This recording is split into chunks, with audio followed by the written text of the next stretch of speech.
Assalomu alaykum. Bugungi laboratoriya ishimizning mavzusi rezistorlarni ketma-ket va parallel ulashni tadqiq qilish.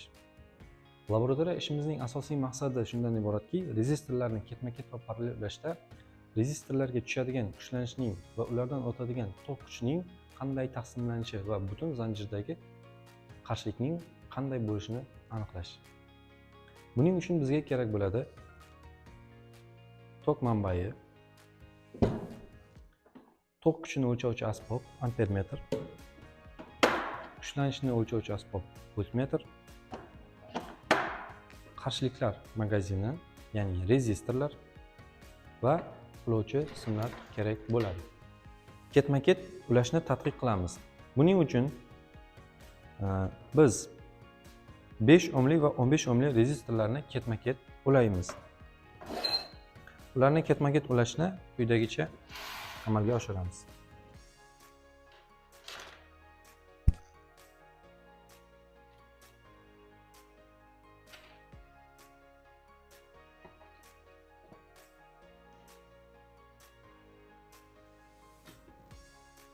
Endi hozir ko'rib turganimizdek manbani plusidan tok chiqdi va 5 ohmli rezistordan o'tdi, keyin ketma-ket 15 ohmli rezistordan o'tdi va keyin ampermetrni ulaymiz. Ampermetrni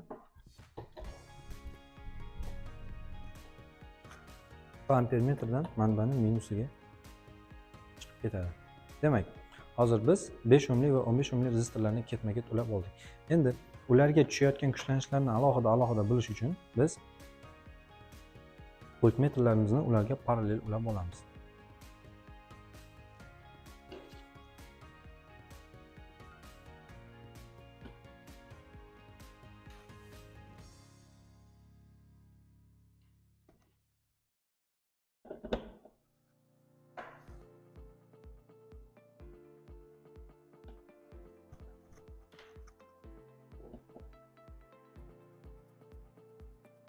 Demak, ulab ham oldik. Demak, bu yerda ampermetr nimani o'lchaydi? Ampermetr tok kuchini va butun zanjirdan o'tayotgan tok kuchini qiymatini ko'rsatadi. Voltmetrimiz kuchlanishni o'lchaydi va bu yerda birinchi voltmetrimiz 5 ohmli rezistorga tushayotgan kuchlanishning qiymatini ko'rsatadi.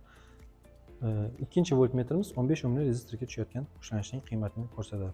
Manbayimiz hozircha biz 12 volt kuchlanish beramiz. Demak, shu 12 volt kuchlanish qanday taqsimlanishini va zanjirdagi tok qiymatini qanday bo'lishini ko'ramiz.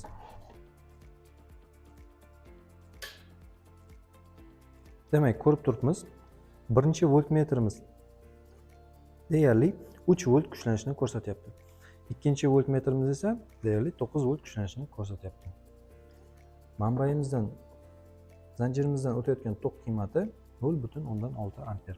Demak, shu ma'lumotlarni bilgan holda hozir qarshiliklarning qanday kuchlanishlarning qanday taqsimlanishini ko'rib olamiz.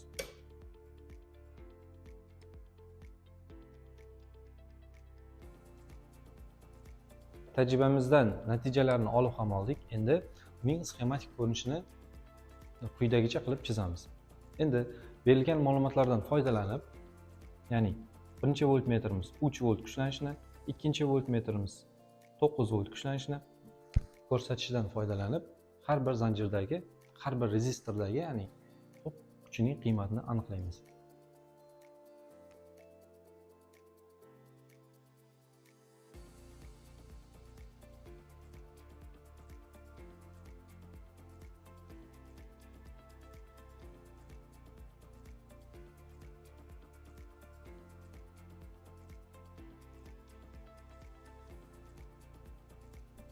Ko'rib turganimizdek, birinchi rezistordan ham, ikkinchi rezistordan ham 0.6 amper tok o'tyapti.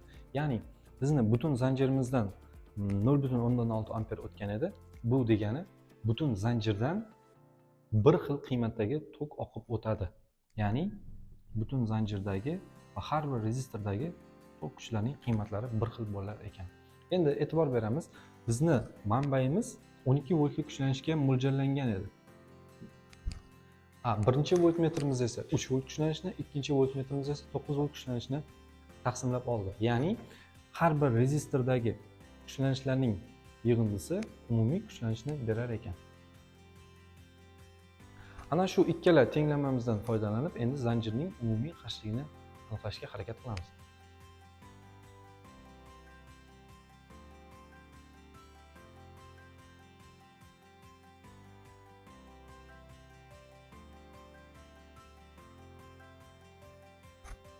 Bir xil I1, I2, I umumiy qiymatlar bir xil bo'lgani sababli qisqartirib yuboramiz va natijada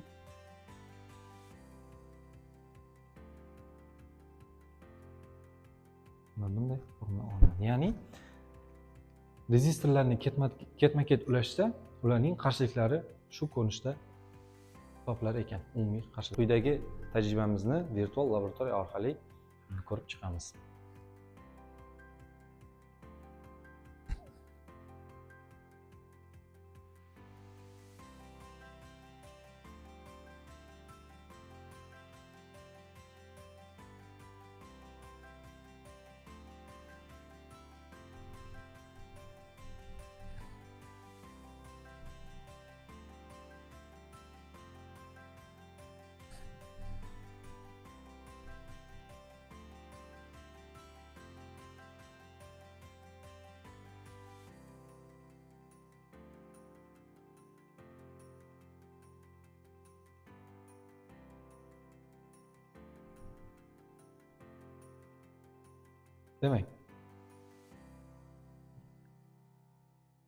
Demak, manbayimiz 12 voltli va 5 ohmli va 15 ohmli rezistorlarni ulab oldik.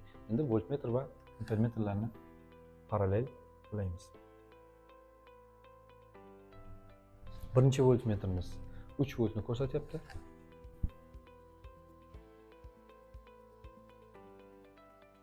Ikkinchi voltmetrimiz esa 9 volt kuchlanishini ko'rsatyapti. Ampermetrimiz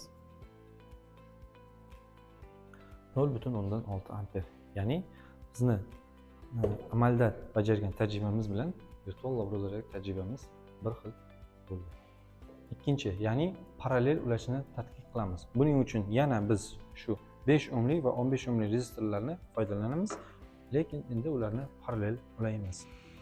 Endi parallel ulashni boshlaymiz.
Ana parallel ulashni ham amalga oshirib oldik.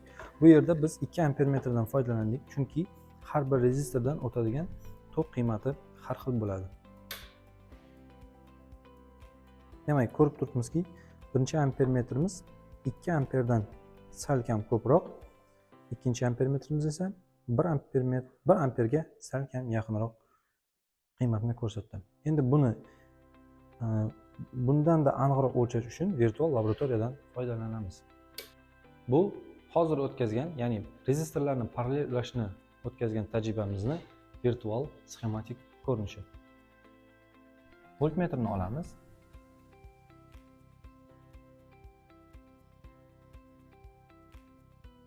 Demak, bizda 15 voltli 15 ohmli rezistorga 12 volt kuchlanish tushyapti.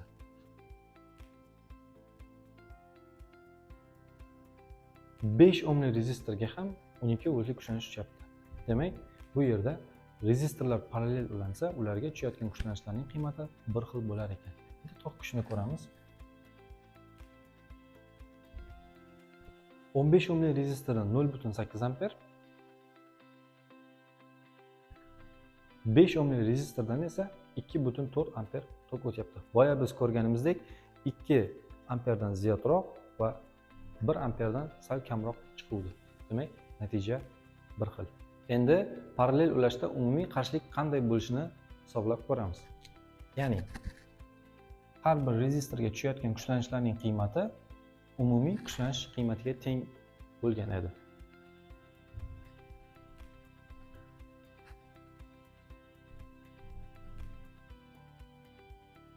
Tok kuchimizning qiymati esa har bir rezistordan o'tayotgan tok kuchlarining qiymatlari yig'indisiga teng. Demak, ya'ni bu yerda umumiy, bu ham umumiy.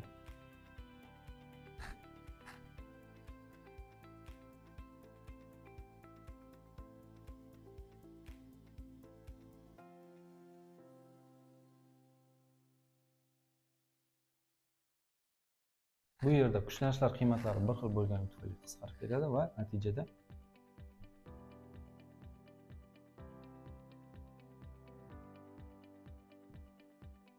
quyidagicha formula kelib chiqadi.